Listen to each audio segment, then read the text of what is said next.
Hello and welcome to tonight's episode of Expedition Dogman. First of all, I would like to wish all my subscribers a very Merry Christmas and a very Happy New Year and all the best for 2023. Now, the other week I was sat watching the new Santa Claus programme on Disney Plus, which was very interesting to begin with. And in this episode, it showed you how Santa apparently gets around the world in one night by using vortexes to jump from city to city. Yes, fair enough, I know it's a children's programme, but it got me thinking, how do dogmen travel around the world? Do they do what Santa Claus does, which we've already covered in our dogmen, an interdimensional creature, or not? But there's three different theories as to how they're actually getting around the world. The number one is the interdimensional theory, that they are appearing through portals and webways.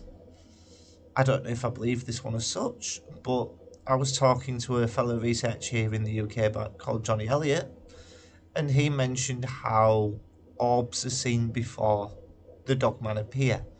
To me, that sounds very much like Bigfoot and how they do it. But like we've already mentioned in the What is a Dogman series already, are dogmen and Bigfoot very similar to each other? It is potentially possible. But it's also like a good cryptozoologist friend of mine once said, Richard Freeman that is, you've got the physical beings and you've got the paranormal. This is mainly in Bigfoot, but for me the terminology can also be used with dogman. Both can be exactly the same as each other. Paranormal and real. The other theory, well the second theory even, talks of how they're travelling in underground caverns to get across the world, and they pop up in different countries, and that within each different country there is certain caves that reach towards the centre of the earth, and that they're going in and out of these caves and getting around. I'm not 100% sure on this theory for the simple fact, as we all know, dogmen are covered in fur. Would they be able to regulate their body temperature in order to survive in these underground caverns and passageways? I personally don't think they are. To me, the first two theories, they're possible, but in another respect, they're highly unlikely as to how they are doing this. I think the interdimensional one could hold up to a degree, for the simple fact you can have your paranormal ones and your physical ones. But the final theory, and this one to this day still boggles my mind to a degree, is the fact, I know Lieutenant, who I've done a lot of work with and talked to, mentioned that these creatures are starting off in Mexico, in America, going all the way up through the States, into Canada, up to the ice sheets at the top, resting, obviously in and out, going through the different colonies, and then legging it across the ice sheets, which were, he said they were about 32 miles long, and then coming down into other continents. The bit that mind boggles me on this one is how are they getting to the likes of the United Kingdom, which is where we are based. As many of you know, when you look at a map, the United Kingdom is an island. There is no physical way, if dogmen are still travelling like this to this day, that they can come down into England or to Scotland. But there's sightings over here of these creatures. So how are they getting around? Another researcher I was talking to, again, and I'll mention Johnny Elliott, we both believe that if the ice sheet theory stands to reason, then the dogmen that inhabit the United Kingdom must have arrived here during the last ice age, and this was their major migration. And when the ice melted, they got stuck, so obviously at this point they would then have set up breeding colonies strategically throughout the United Kingdom. In the Wolds, Yorkshire, we have something similar to what the Americans do with the Bermuda Triangle. I think it's called the World Triangle over here. And this is one of their major breeding grounds. It's also known as the Flixton Werewolf. So anywhere from Hull up through the North York Moors and around. It's like a big circle, and in the middle you've got a triangle which conforms into the Yorkshire Wolds. And if you look at the history of the Beast of Barmston Drain, this is actually brought up.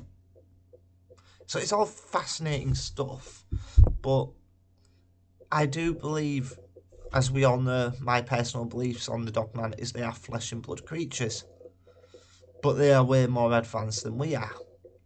There's only other one thing I can think of how they're getting around, and I'm going to be careful how I put this because I don't want the men in black at my door, is that the government in America, like the CIA and whatnot, who deposited these creatures to military bases in other countries. Is it a government cover-up? Because obviously in America, you've got the likes of the Men in Black and the FBI have sections that deal with the paranormal and all this sort of stuff. Over here in England, we do have one. We don't know what it's called, but it's based within the Ministry of Defence, which is in London. And they know about these creatures. Is it a case then that there's a collaboration between the UK and the American government to shuttle these things to and from countries and then releasing them into the wild?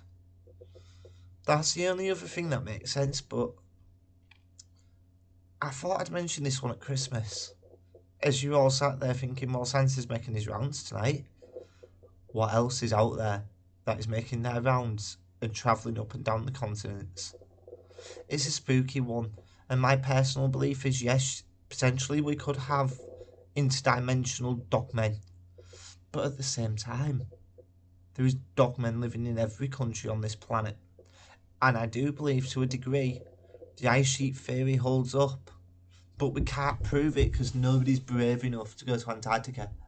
And that's another point just before we sign off this year. Antarctica, which is the northern ice sheets, is restricted land. What's up there? What is it they don't want us to see? There's many theories about alien ships being below the ground. Thinking about it as I'm sat talking to you tonight, is it actually a case that they've sealed off Antarctica so dogmen can travel around undisturbed? Because surely if we sent cameras up to Antarctica, potentially we would see these creatures flitting from one continent to another. The thing is, it's cold, hence the reason they're covered in fur. There is food sources, there is water sources. I don't really know about shelter up there because nobody really knows much about it, but you possibly would have caves. So is the real reason Antarctica is sealed off? It's because of the dogmen. It's just food for thought at this Christmas time. Because we all know Santa apparently comes from Antarctica. But what else is hiding up there? Maybe we'll never know. Unless somebody is brave enough to go. And until next time, my furry friends, a happy new year. And be aware of the howl.